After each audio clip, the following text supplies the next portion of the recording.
ഇതെടുക്കല്ലേ ജാബിയ നല്ല തന്നെ ആയിരിക്കും. ആ ഇതല്ലേ പപ്പായൻ്റെ അല്ലേ? ഇതെടുത്ത് നല്ല സാധനം അത്.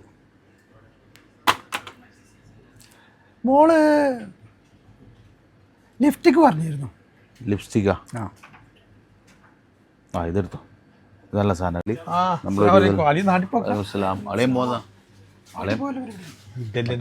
എടുക്കുന്ന നല്ല സാധനം നാട്ടിൽ നിന്ന് കിട്ടും. ഇതെന്തെല്ലാം എടുത്തിന് ലിപ്സ്റ്റിക്ക്, ഫേഷ്യൽ ക്രീം, ഇതെല്ലാം അടിപൊളി നാട്ടിൽ കിട്ടും. നല്ല സാധനം. നാട്ടിൽ നമ്മളെ നാട്ടിൽ കോസ്മെറ്റിക്കാ നല്ല സാധനം, നല്ല നാട്ടിൽ കിട്ടുന്നു. മെർക്കുറി ചേർന്ന സാധനങ്ങളാണ് നമ്മളെ നാട്ടിൽ കിട്ടുന്നത്. അത് ഭയങ്കരമായ ആരോഗ്യ പ്രശ്നങ്ങളാണ് നമുക്ക് ഉണ്ടാക്കുന്നത്. മെർക്കുറി ചേർന്നത് ഈ ക്യാൻസറിനും കിഡ്നി രോഗങ്ങളടക്കം അടിച്ചു വന്ന സാധനങ്ങളാണ് നാട്ടിൽ കിട്ടുന്നത്. ഗുണനിലവാരമില്ലാത്ത കോസ്മെറ്റിക് ഇതെല്ലാം നമ്മൾ ആരും ചർച്ച ചെയ്യുന്നില്ല. ഇതെല്ലാം നമ്മൾ കുടുംബ ഗ്രൂപ്പിലടക്കം ചർച്ച ചെയ്യേണ്ട കാര്യങ്ങളാണ് ഇതെല്ലാം.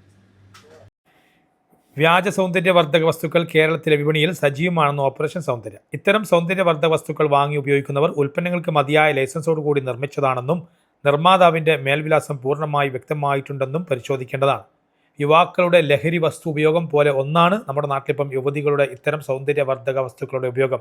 യുവതികൾ മാത്രമല്ല, കൊച്ചുകുട്ടികളും അമ്മമാരും ഇതിന് അടിമകളായി എന്ന അവസ്ഥയാണ് നാം കണ്ടുകൊണ്ടിരിക്കുന്നത്. ഗുണനിലവാരം ഇല്ല എന്നൊരു കാര്യം മറ്റൊരു മുന്നറിയിപ്പാണ്. വിലയേറിയ ഇത്തരം സാധനങ്ങൾ വാങ്ങാൻ പറ്റാത്ത സാധാരണക്കാരനാണ് നമ്മൾ പലരും. നമ്മളൊക്കെ വീട്ടിൽ ഉള്ളവർ ഇത് ഉപയോഗിക്കുന്നുണ്ടെന്ന് കണ്ടെത്തുക, ഇതിനെ വിലക്കാൻ തയ്യാറാവുക.